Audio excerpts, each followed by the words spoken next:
Hello! So for today's video, isamahan niyo ako sa aking mini vlog. Sa mga oras na yan, is papasok na ang aking mga anak sa kanilang school. After nga nilang mag-school is naisipan kong pagupitan si kuya ng kanyang buhok kasi naman sobra na talagang haba ng kanyang hair. Iniiwasan ko kasi na ang teacher pa ang makapansin kung mahaba na ang kanyang hair. After namin magpagupit is hindi pwedeng hindi kami dadaan sa Jollibee kasi yun yung pinaka-reward niya kasi pumayag siyang magpagupit. So ayan, naka-order na ako sa mga oras na yan and kakain na kami.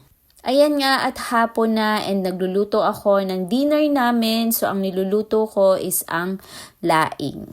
Sa totoo lang, first time kong magluto ng laing, hindi ko alam kung ano ba yung lasa niya. So pinanood ko lang sa YouTube ang mga instruction kung paano ba siya lutuin. Ang nabili kong gabi is sariwa pa, so ako pa ang naghimay niyan. Ayan nga, at tinikman na natin, okay naman ang lasa. And papartneran ko rin siya ng neck kasi gustong-gusto yan ng mga anak ko. And nilagay ko na yung sili ng aming laing.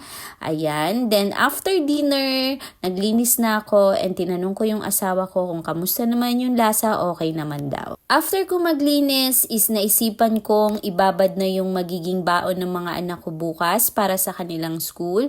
So ang baon nila ay ang pork steak. Binabad ko na siya sa kalamansi para bukas is konting luto na lang.